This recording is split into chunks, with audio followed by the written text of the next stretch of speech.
महोदय, यह बिहार विधान परिषद राज्य सरकार से विस्ताव करती है कि वह बिहार विधानमंडल सदस्यों के तर्ज पर ही त्रिस्तरीय पंचायती राज जनप्रतिनिधियों को भी नियमित वेतन, भत्ता, मेडिकल तथा पेंशन की व्यवस्था करें।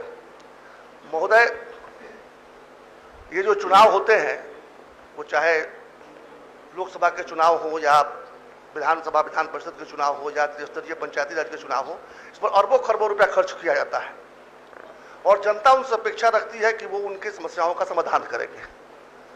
सबसे करीब वो पाते हैं अपने वार्ड सदस्य और मुखिया को।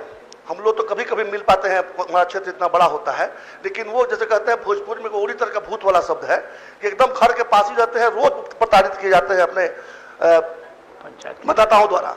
लेकिन धीरे धीरे उनकी शक्ति को कम कर दिया गया है। आज वार्ड सदस्यों के पास कोई काम नहीं है, बीडीसी भी कलप रहा है और मुखिया पर अभी तुरंत गाज गिरने वाली थी, जो भी पता चला कि शायद वो गाज नहीं गिरेगी।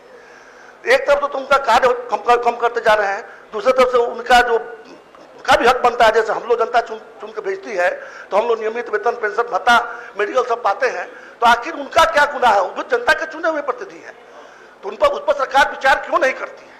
यही प्रश्न है महोदय। ठीक, माननीय मंत्री। यह है कि त्रिस्तरीय पंचायती राज जनप्रतिनिधियों को विभागीय संकल्प संख्या 2517 दिनांक 5/5/2015 एवं संकल्प संख्या 479 दिनांक 15/1/2024 द्वारा स्वीकृत नियत मासिक भत्ता का भुगतान किया जा रहा है।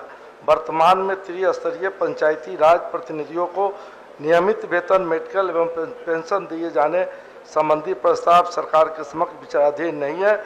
अतः माननीय सदस्य से अनुरोध है अपना संकल्प वापस करने की कृपा करें। महोदय, मैं जानता हूं कि अंततः तो मुझे वापस लेना पड़ेगा, लेकिन अपनी बात दर्ज करना चाहता हूं। कम से कम एक तो उत्तर दे कि क्यों उनका अधिकार नहीं बनता है। अगर उनका अधिकार नहीं बनता तो हमारा अधिकार कैसे बनता है? हम जो यहाँ बैठे हुए लोग हैं, हम कैसे वेतन, पेंशन, मेडिकल बता पाते हैं? आखिर इसी जनतंत्र में, लोकतंत्र में दो मानदंड क्यों है? कुछ तो इसका उत्तर दीजिए मंत्री महोदय। हम यही जानना चाहते हैं कि आखिर हम विचार क्यों नहीं कर सकते हैं इस पर। पहली बात है। दूसरी बात, कहते हैं कि भत्ता नियमित मिल रहा है। मैं जानता हूं कई महीनों से भत्ता नहीं गया है। जब हम लोग जिला में पता करते हैं तो पटना भेजा गया है। आखिर अरबों का डीबीटी हो जाता है, केंद्र सरकार कर देती है। आखिर बिहार सरकार क्यों नहीं कर पाती? क्यों सक्षम आपके पास नहीं है कर्मचारी के काम कर सके? तगादा करते करते हम लोग थक जाते हैं। सुबह शाम हम लोग का दुआरी खोल के रख देता है सब कि क्या हुआ नहीं रहा है, और आप गोल जवाब दे, कहानी खत्म। तो यहाँ बैठ के काहे का टाइम वेस्ट कर रहे हैं हम लोग? ये दोनों विषय पर मैं जानना चाहूंगा, क्योंकि आपने कहा है कि वेतन भत्ता नियमित मिल रहा है। मेरी समझ से नहीं मिल रहा है, मेरी जानकारी यही है। आप हमको बताइए कि मिल रहा है, इस महीने तक का मिल गया है कि किस महीने तक का मिल गया है, और इस पर विचार क्यों नहीं करेंगे? वेतन, पेंशन, मेडिकल भत्ता पर विचार क्यों नहीं करेंगे? ये भी कारण बताइए हमको। अगर नहीं करेंगे तो फिर हम लोग किस अधिकार से पाते? ठीक है, सुनिए मंत्री जी का। क्या जी? जहां कहीं तरुण जी, हो गया बहुत देर। आप कहना चाहेंगे कि जब वेतन की बात हो रही है तो 16 से 21 के बीच का भी जनप्रतिनिधि लोग जो पंचायती राज के हैं उनको वेतन नहीं मिला है। इसके लिए माननीय पंचायती राज मंत्री महोदय से भी हम मिले, वो भी आश्वासन दिए, कुछ नहीं हुआ। प्रभारी मंत्री महोदय आदरणीय श्रवण कुमार जी समस्तीपुर जब गए थे, उन्होंने भी वहां कहा था कि 7 दिन के अंदर इस पर हो, लेकिन कोई कार्रवाई आज तक नहीं हुआ और 16 से 21 तक का भी बाकी है। तो आदरणीय मंत्री महोदय से आपके माध्यम से कहेंगे कि पहले तो 16 से 21 का हो, और 6 महीना के लिए परामर्शदात्री समिति बनी थी, उसका भी भुगतान नहीं हुआ है।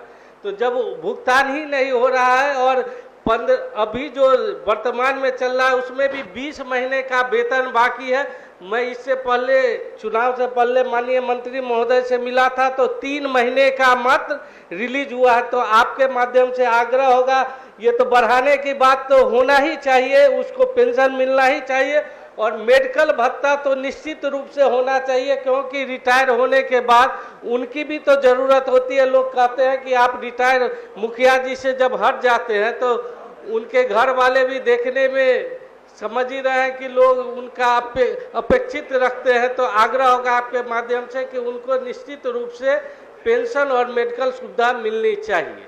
ठीक। माननीय मंत्री जी का सुनिए ने कहा है तो 16 से 21 का तो नहीं दिया गया है। जो 22 में चुने गए उनका भी भुगतान सिर्फ एक बार हुआ है। उसके लिए तमाम बहाने बताए गए कि लिंकिंग जो है करना है, तो हम लोग वीडियो और बीपीआर को पकड़ पकड़ के लिंकिंग करवाए। हमारा पूरा एक ऑफिस काम किया दिन भर, तब हुआ क्या, तो डोंगल नहीं है। डोंगल जो है वो अफसर के पास रहता है, जब वो खाली होंगे तो उसी डंगल पर ओटीपी आएगा तभी होगा, वो भी करना पड़ा। इसके बावजूद जब सब सारी कुछ हो गया दलील है आप लोगों की तो तरफ क्यों से आ हम गई नहीं दे सकते हैं? ये भी है। एक माननीय बात है। मंत्री जी अब सभापति महोदय, पदाधिकारियों को बुला करके हम इस पर समीक्षा कर करके माननीय सदस्य का जो चिंता है उसको हम खत्म कराएंगे। वापस के लिए लेने का आग्रह कीजिए। फिर भी आपने जवाब तो नहीं दिया कि आखिर क्यों विचार नहीं करेंगे, हमारा प्रस्ताव पर विचार क्यों नहीं करेंगे। ये उत्तर थोड़ा सा दे दिए ना, 2 लाइन में बता दिए कि क्यों इस पर विचार नहीं करेंगे। हो गया, चलिए, सदन वापस ले लीजिए, समीक्षा बाद में विचार करेंगे। ठीक है, समीक्षा हैं? लेता हूँ, धन्यवाद। तो सदन की अनुमति से वापस लिए। कोई शर्त नहीं, क्या शर्त लगाए? दूसरा है